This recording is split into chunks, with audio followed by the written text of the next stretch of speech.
Well, thank you everybody for coming. After that wonderful speech, I think we'll bring it back a little bit more towards the technical and professional hacking. Thanks and welcome to my presentation. Today I'll be discussing professional hacking. In particular, I'll be covering how the security testing professional or hackers such as yourselves can interface with, utilize, and contribute to the open source testing methodology manual, also known as the OSSTM.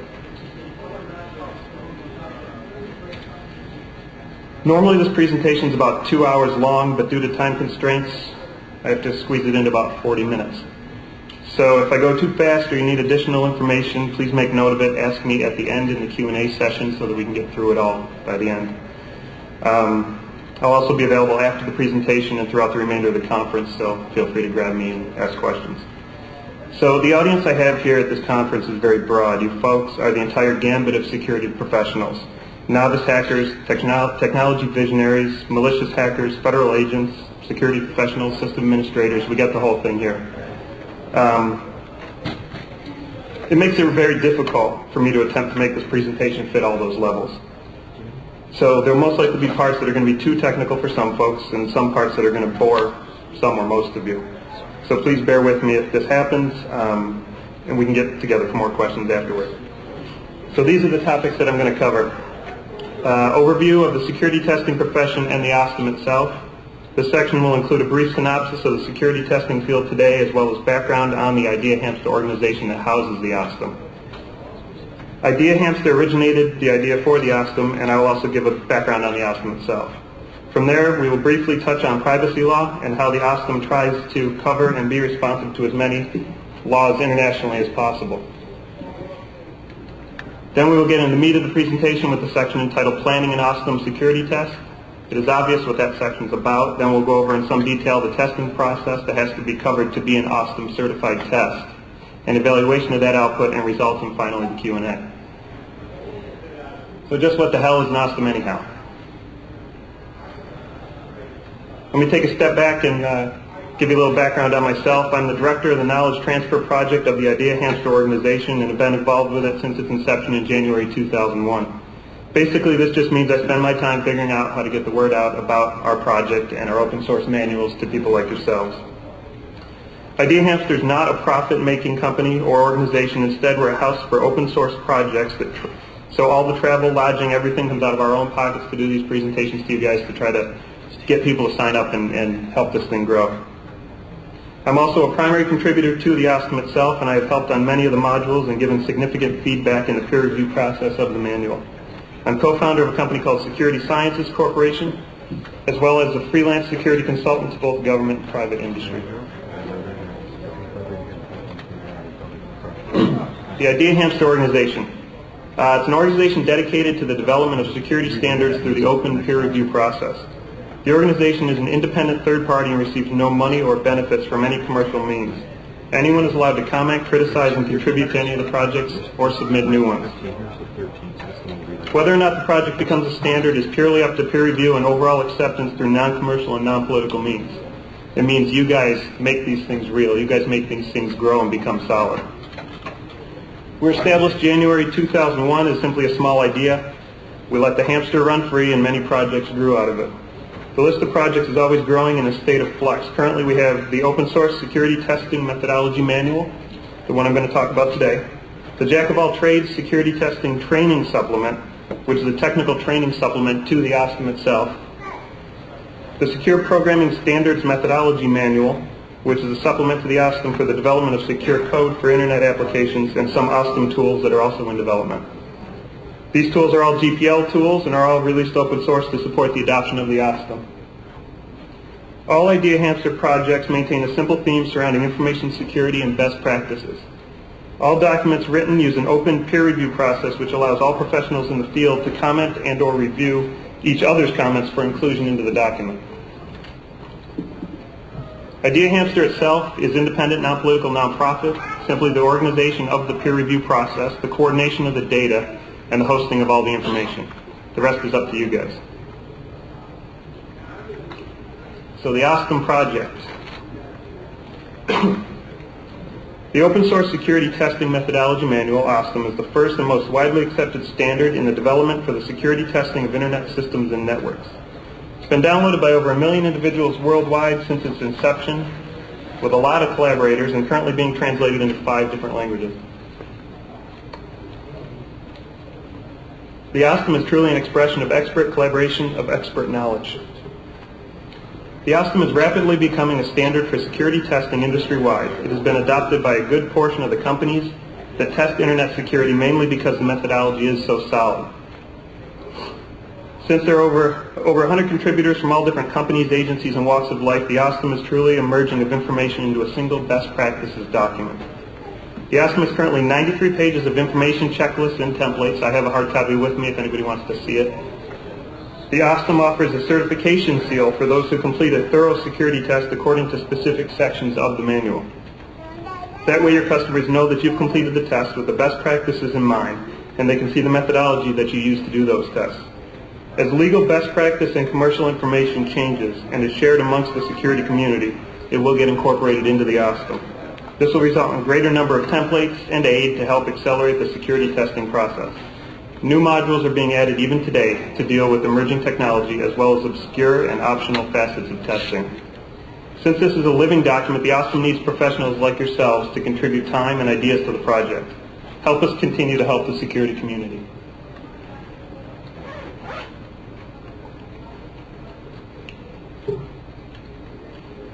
Alright, as we all know, the stats of computer security breaches are on the rise. I'm not going to bore you with all the usual bullshit about 85% of respondents detected blah blah blah, all that crap.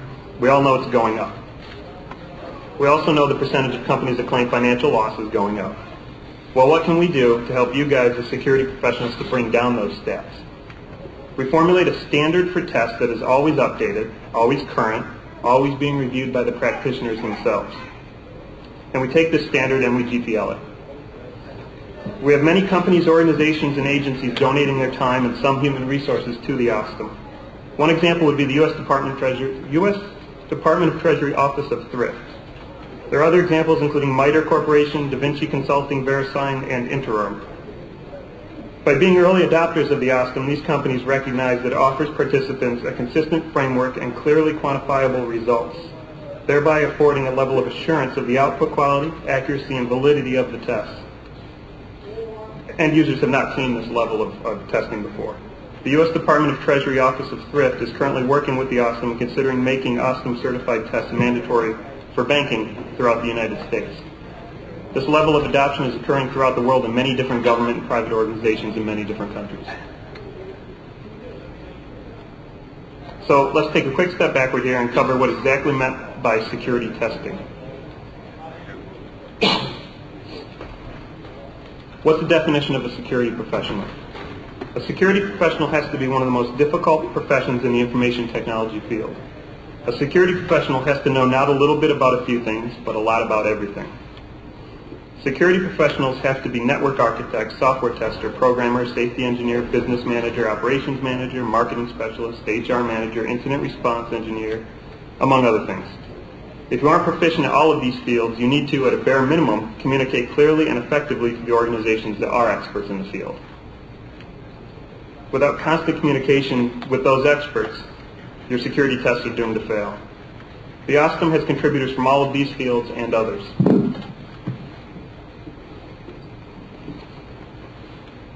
We understand the need to have expertise from across the board in the drafting of the standard. This begs the next question: where's the future of the security professional headed? Security testing professional of the future will have to maintain all the specialties we just discussed, along with many more. They will need to be part help desk support, statistician, safety officer, trainer, privacy officer. The role is just going to continue to grow and expand. No longer will a security professional be just a technical guru. Interfacing with people and understanding and knowing the skill sets of those people will be crucial to your advancement as a security professional. Let's talk about security tests themselves. They come in all different shapes and sizes, as you can see by this chart. Some tests are all-encompassing tests, others are defined and agreed upon to be subset tests of the whole. Vulnerability scanning, pen testing, security scanning, and ethical hacking. They're all different forms of security tests, sometimes overlapping. Each test takes a differing amount of time and resources to complete. The chart here demonstrates the depth of each test in relation to a full security assessment. Vulnerability testing costing the least and taking the least amount of time is a subset of security auditing and penetration tests, which are subsets to ethical hacking. Ethical hacking is the process that is most exhaustive, takes the most time, and costs nearly the most amount of money to complete. The goal of the OSSTM is to cover all aspects of all these tests in an open fashion.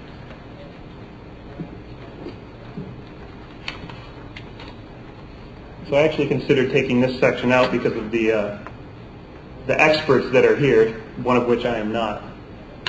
But privacy laws play a strong role in methodology used in security testing. Depending on the laws in your local jurisdiction, there will be certain tests that can or can't be done and information that must legally remain secure or stored for significant periods of time. These privacy laws are dependent upon your country, state, region, etc. Both pros and cons result from these privacy laws. Privacy laws generate awareness to the non-security community as a whole. That's a good thing. However, it also causes confusion as most of these laws are generic, poorly written when it comes to specifics. They generate the need for security tests. That's a good thing. But there's not clearly and legally defined standards for these tests. That's where the OSSTM really comes into play. They are good for the public as a whole, yet there's no place to report issues or complaints. Audit versus test. Which does a security tester do? Right now, based on privacy law and the company that is contracting us, we get to choose. The real question is which one is right, and are we liable if we choose the wrong one? Privacy laws are a source of revenue for us. This, of course, is a very good thing. However, if we don't comply properly with these laws, will it also be a source of fines and malpractice? Privacy laws, while in general very positive and well-meaning, can also be very dangerous to the security testing industry. Let's talk a little bit about compliancy. At this point in time, there is no security testing specific laws within the United States. Within the United States, at the time of this writing, the only privacy law currently in effect is the HIPAA law, the Health Insurance Portability and Accountability Act of '96. Internationally, we have a few other laws pertaining to privacy. Basically, as countries and governments pass these laws pertaining to security testing and privacy, lawyers that are contributing time to the OSSTM project review the laws and incorporate any specifics that they can gather out of them into the manual. The OSSTM tries to take into account as many privacy and security laws internationally as possible by doing that.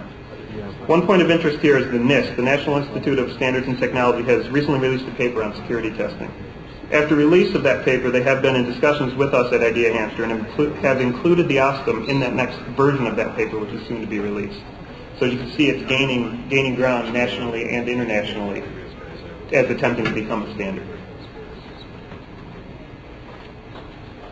To summarize, the security professional of the future is going to need a little bit of everything. It's going to need to be a little bit of everything to everyone, and the depth of security tests are only going to grow. This quote signifies the mental attitude required to do an OSSTM test, and to be honest with you, the mental attitude of the best hackers today. Okay, so now we know who we're talking about. We know a little bit about the laws that are in question, and the OSSTM takes those into account. Let's discuss planning a security test with the OSSTM in mind. Before we get into the meat of the presentation and the sections and modules of the OSSTM itself, we should briefly define what exactly a security test is. The OSSTM definition of a security test incorporates all of the listed factors.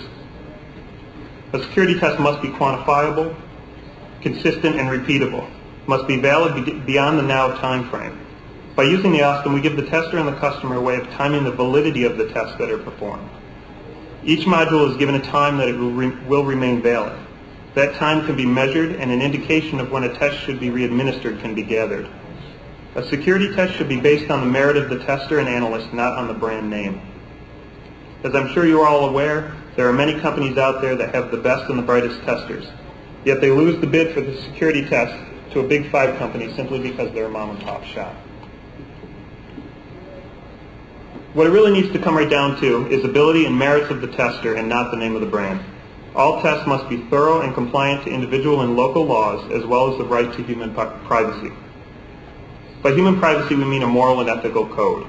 Security testers have a moral obligation to alert companies of human rights privacy issues. Just because you have told them what you need to tell them to be legal doesn't mean you don't have to tell them everything.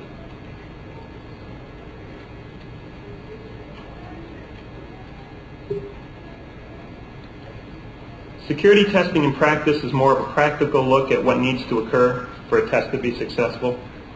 Defining usable security, not just pointing out tasks or problems that might be impossible to fix. You must make sure to look at all the results against the business justification. I mean, after all, we're talking about mitigating risk, not eliminating it. Most of all, we need to build trust. That means promote good security and do not promote paranoia with your customers. The media does a fine job of promoting paranoia, enough for all of us.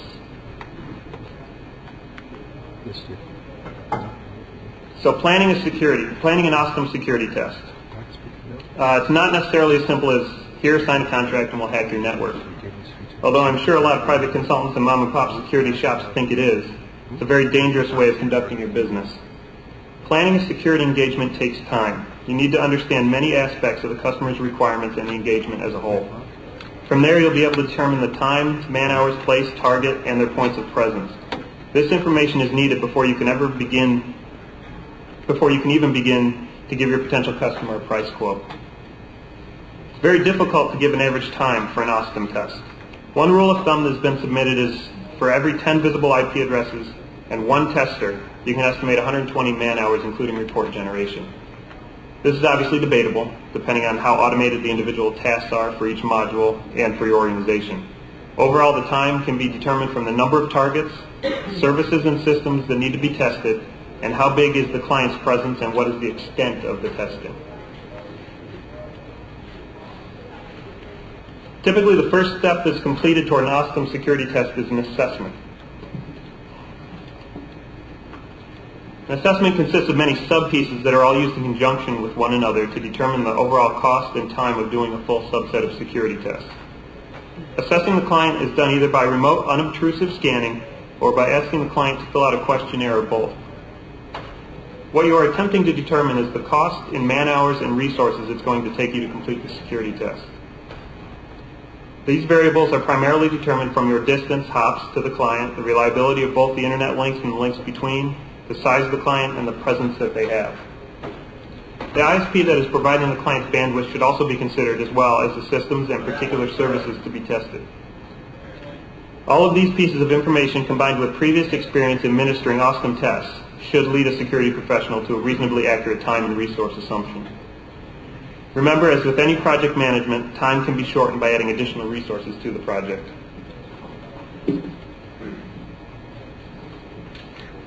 Assessment techniques usually include these steps.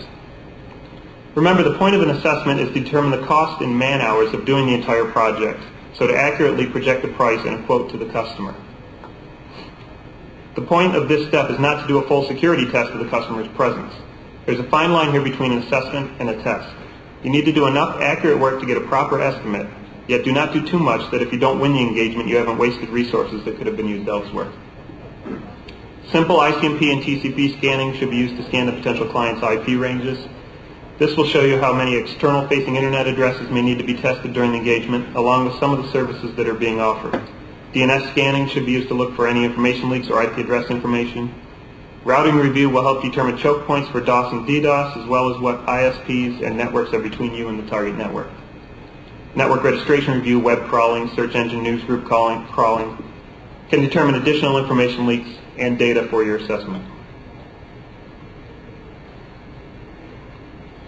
The tasks used in the techniques we just discussed can vary wildly. You as a security professional need to weigh the time invested against the reward of winning the contract and accuracy of the time and resource quote given. Some of the tasks are listed here on this slide.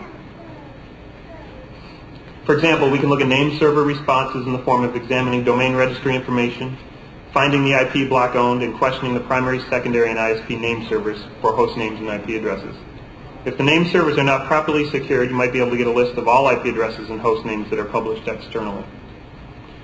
Determine the outer network layer and routers via TCP and ICMP ping sweeps and scans. This and other more advanced techniques can be used to determine a semi-accurate network map. Once the network map is created, we can focus our searching more towards external sources, including tracks and information leaks. Searching board logs, intrusion logs, newsgroup postings, much data can be gleaned on the target organization. Another interesting way of determining information about a target is searching job available postings from the company. These IT-based postings put requirements that many times give away significant amounts of data as to operating system, type of machine, application layer, and possibly network design. Some of the tools used in assessments. Here we have some of the tools that can be used to gather the assessment data without spending significant amounts of time. Many of these tools can be scripted and automated to make your assessment information gathering session significantly less of a task.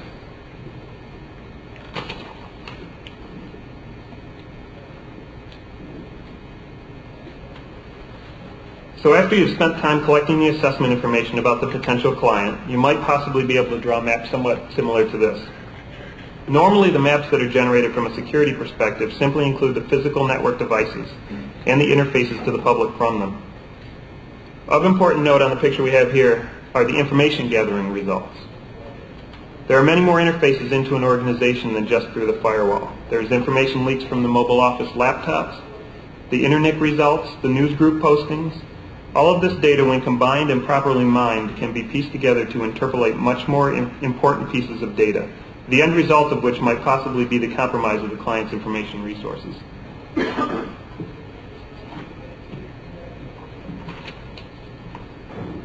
Obviously, there's more than one way into a network. As a security professional, your job is to show the customer as many of these as possible. Don't limit yourself in what you display to the client. Only limit yourself in what you can legally do to demonstrate it.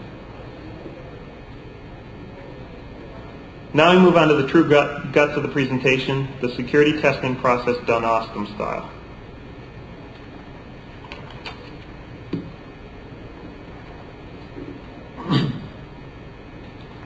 The OSSTM defines the process of a security test as being evaluated on these four areas: visibility, access, trust, and alarm. All of your output will be evaluated on these four tenets. Visibility is what can be seen, logged, or monitored in the security presence, both with and without the aid of electronic devices. This includes, but is not limited to, radio waves, light beyond the visible spectrum, communication devices such as telephones, GSM and email, and network packets, of course, TCP/IP. Access is an entry point into the security presence. An access point need not be a physical barrier. This can include, but is not limited to, a web page, a window, a network connection, radio waves, or anything in which a location supports the definition of quasi-public, or where a computer interacts with another computer within a network. Limiting access means denying all except what is expressly permitted financially and in best practices. Trust. Trust is a specialized pathway in regards to the security presence. Trust includes the kind and amount of authentication, non-repudiation, access control, accountability, confidentiality, and integrity between two or more factors within the security presence. And last, alarm. Alarm is the timely and appropriate notification of activities that violate or attempt to violate any of the other three tenets: visibility, access, and trust. In most security breaches, alarm is often a single process which initiates further consequences.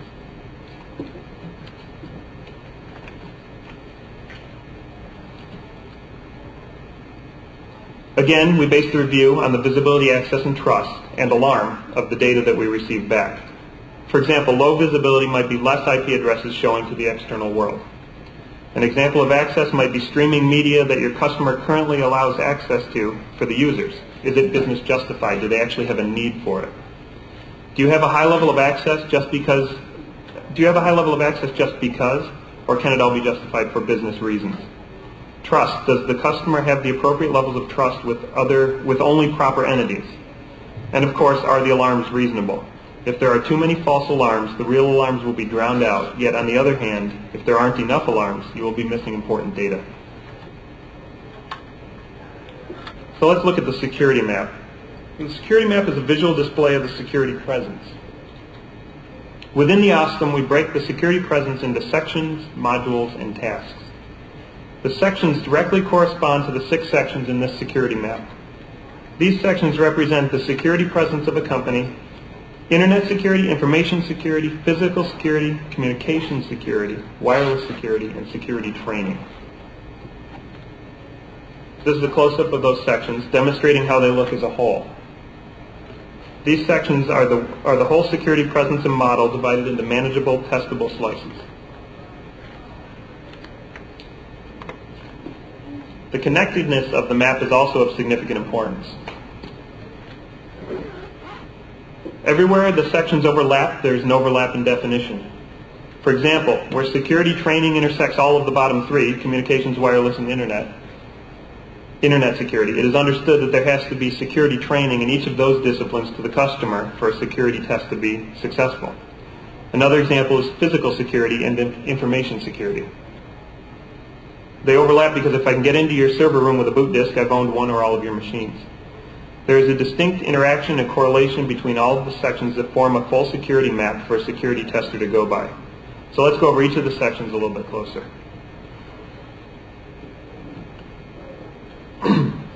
Physical security. The OSSTM breaks down the physical security section into 6 different modules. Access control testing, perimeter review, monitoring review, alarm response review, location review, and environment review. Each of these modules is then broken down into specific tasks that a security tester can easily and repeatedly perform to allow a thorough testing of physical security. Some example tasks might be to examine the alarm types, test access control devices for vulnerabilities and weaknesses, map out the location of monitoring devices, discovery of the persons involved in alarm review, and testing those set alarm procedures.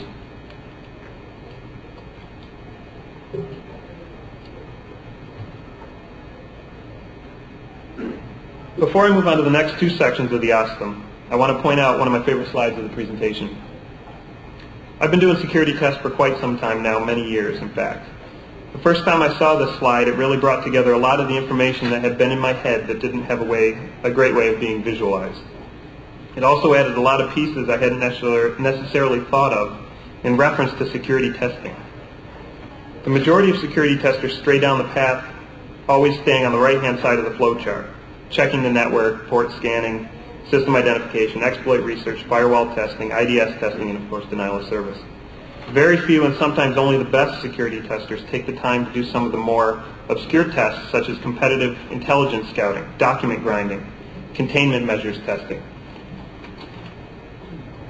All of these tests are outlined in the OSSTM as modules that have undergone significant peer review to meet the highest of industry standards. In other words, there's a lot more to security testing than just internet security. We have the whole other half of the picture here, information security, to worry about. It's all outlined in the next 2 modules. Information security. This module is important in the verification of much of the tested information and pertains to many levels of what is considered information security. This section isn't always desired by the customer. However, there's much information to be gleaned using some of these techniques. The information found can help piece together some missing parts when it comes to what end result the customer really does want to see. Tasks in this module include searching news groups for references to and submissions from people within the organization, searching documents for hidden codes or revision data, such as tracking changes being left on, examining P2P networks for references to and submissions from within the organization. Any and all of this information that is publicly available can be used to penetrate and gather additional data during the security test.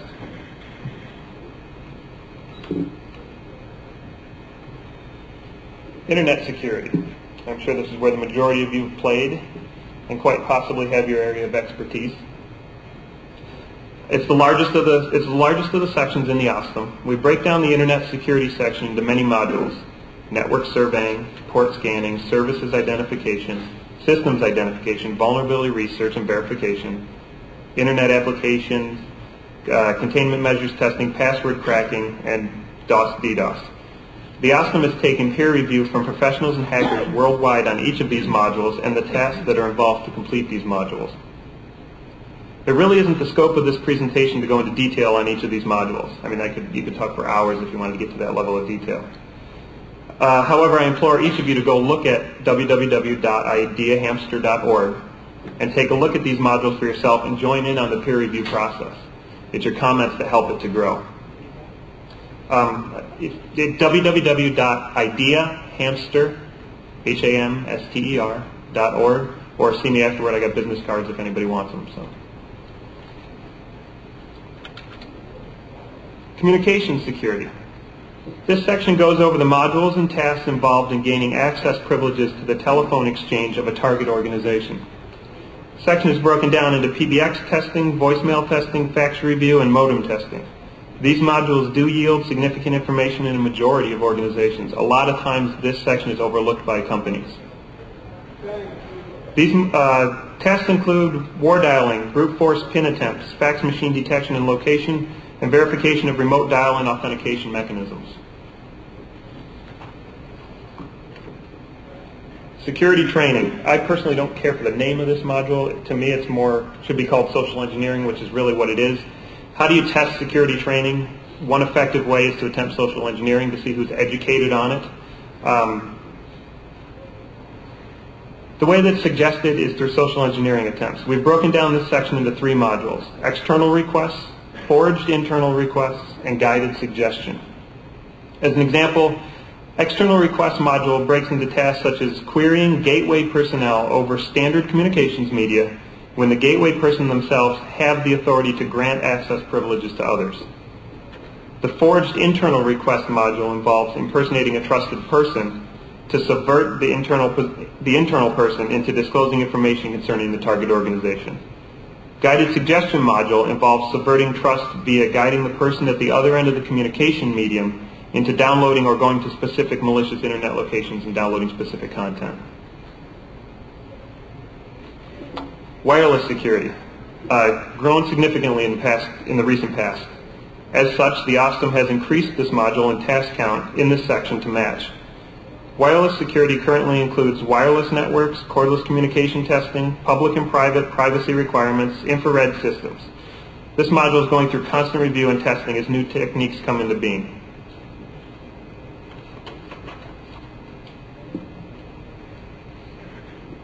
Test requirements. Depending on the country you are performing the test from, and quite possibly the country of the client itself, you have to consider many important factors prior to completing the test. Just like your get-out-of-jail-free card, it's wise to gather this information early on in the process.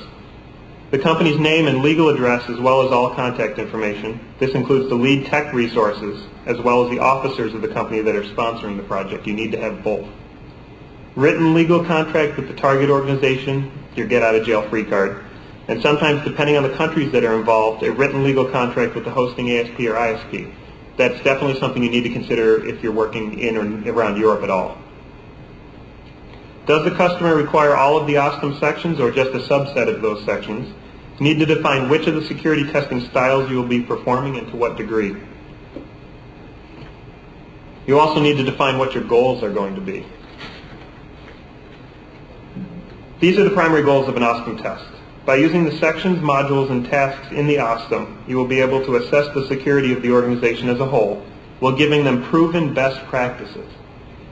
Completing the steps of an OSSTM test, you will be able to recognize and quantify the business risk that an organization has, as well as privacy issues both internal and external to the organization. From the gathering of all of this data, it will be very straightforward to suggest and help implement practical security solutions to your customer. Having the OSSTM methodology behind you during the test also will allow you to fall back on the best practices of the industry, and the customer will know what you had given them.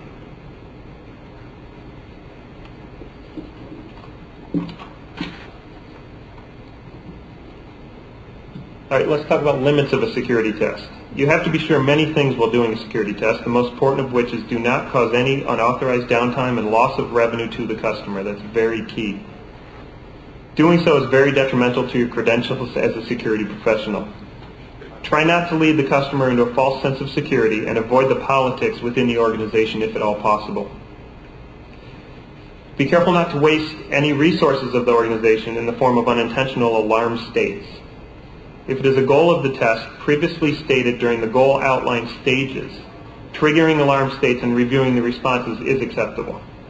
In other words, be careful and always know your limits. Don't overstep your bounds. OSSTM reporting requirements. To achieve OSSTM certification on a test, the security practitioner must meet reporting requirements. This is kind of the key. It's the deliverables to the customer, and it has to meet certain deliverable standards for areas within the testing. Be careful. These requirements are listed and displayed in the OSSTM itself for client review prior to the engagement so that they know what to expect from the security tester. The sections of the report are listed on this slide. Most of them are fairly obvious as their need. Of course, the security test can still be an OSSTM test even if the report doesn't have all of these sections, assuming that it's restricted because those sections aren't applicable or within scope of the customer's requirements. As we've shown, the OSSTM is divided into modules, sections, and tasks. The sections directly correspond to the main divisions of the security map and are also in direct correlation to the Internet presence points. When doing an OSSTM test, the security tester flows from one module to the next module by using the tasks listed in each module. The input to a module, when processed using the tasks listed, will generate an expected output. That output is then taken and fed into the next module and augmented with additional input information. This module generates the next set of output, and so on and so on. The output is simply a result of the completed tasks of a module based on the input put into it.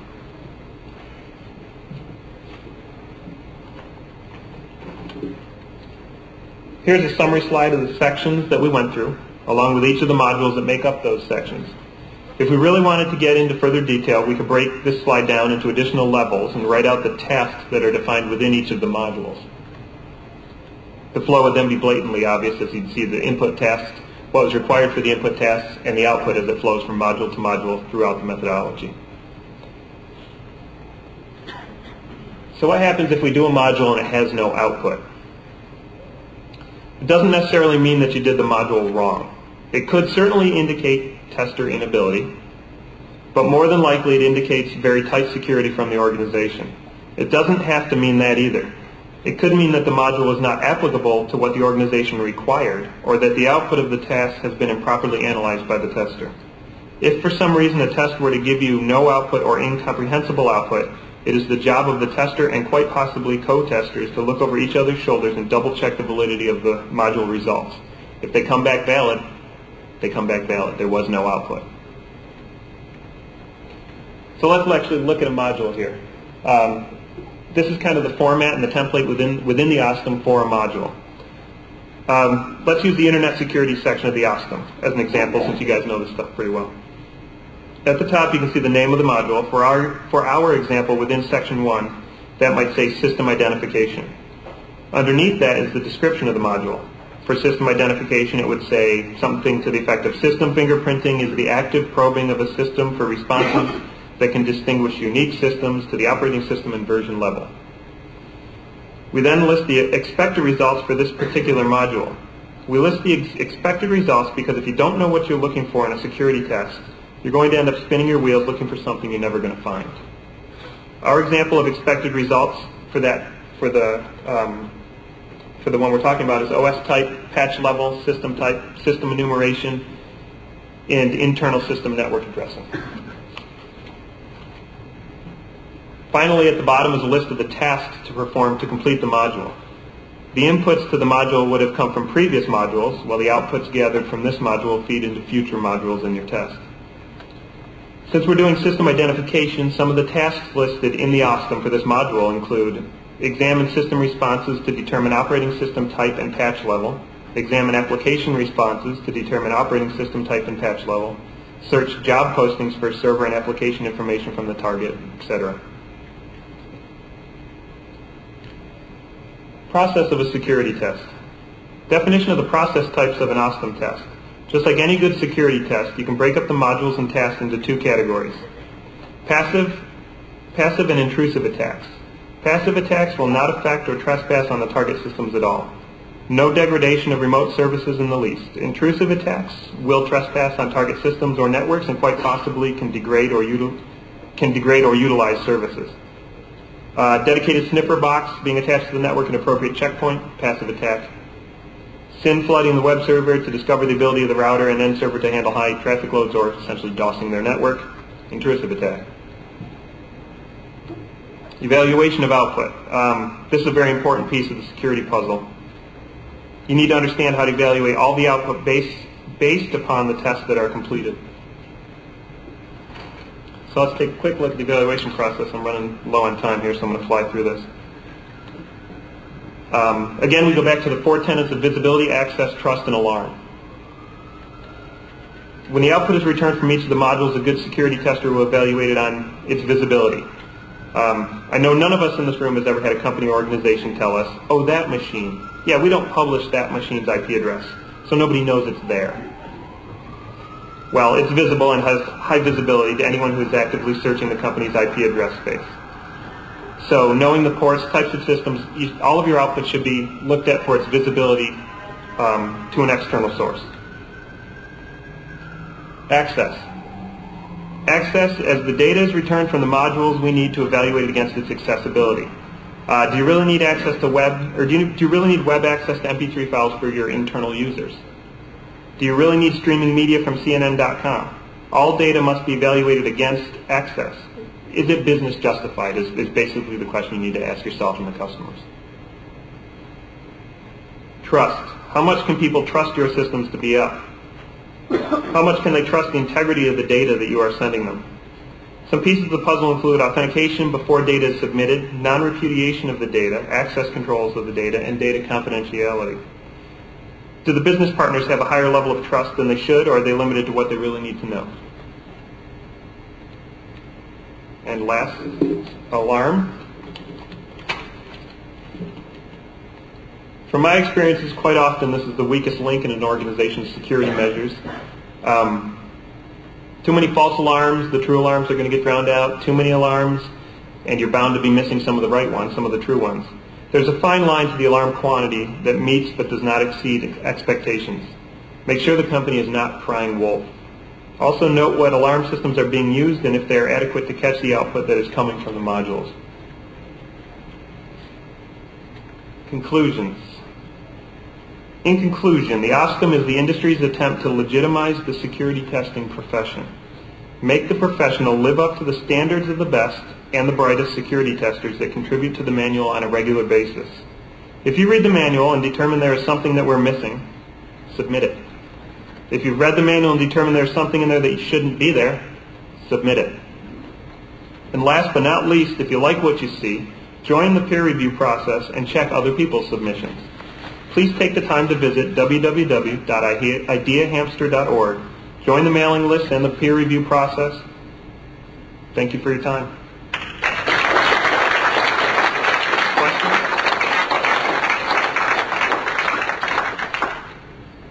I don't see a lot of emphasis on identifying organization's assets before deciding what to test.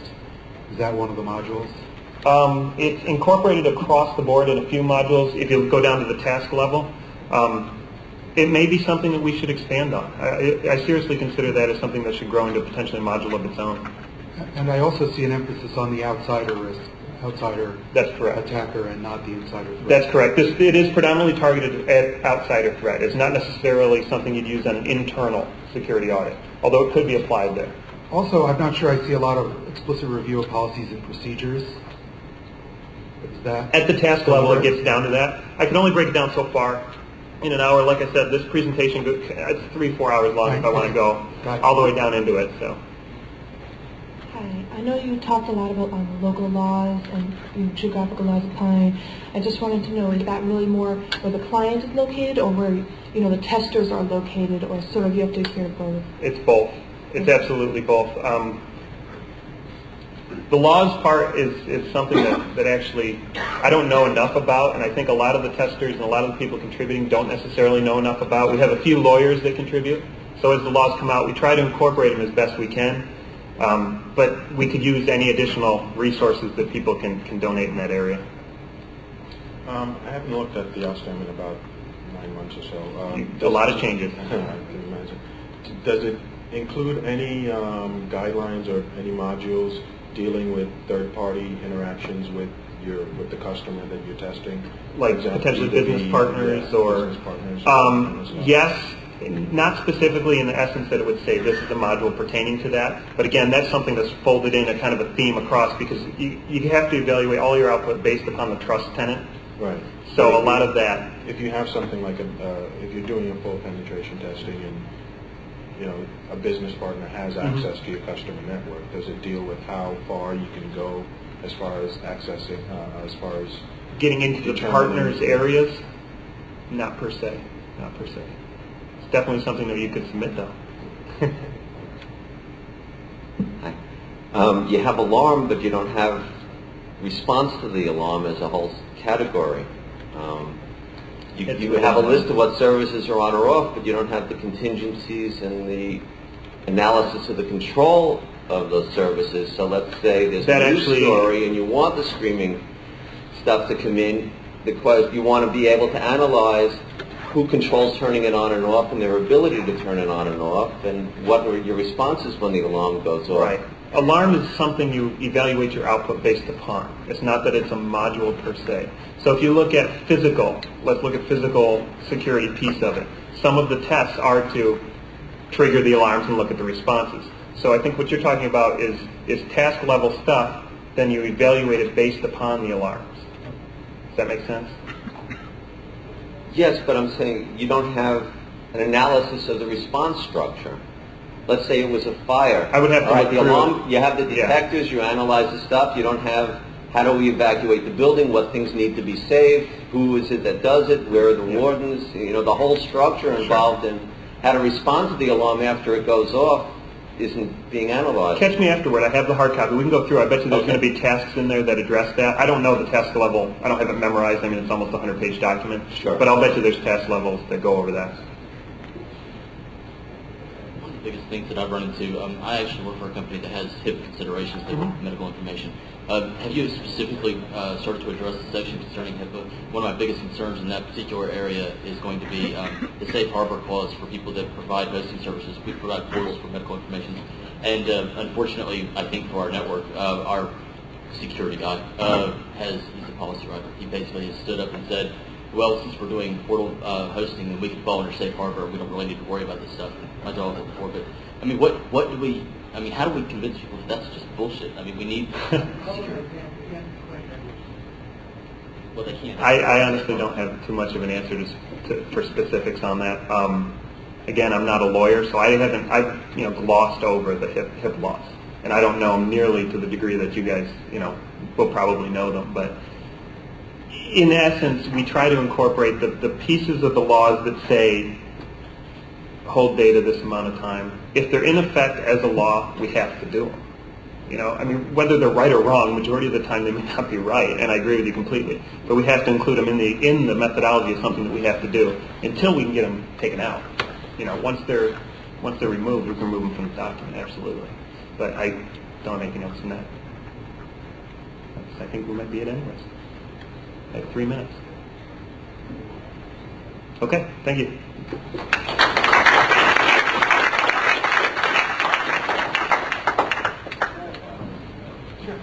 I'm going to step out the back just because I don't want to hold up the next person.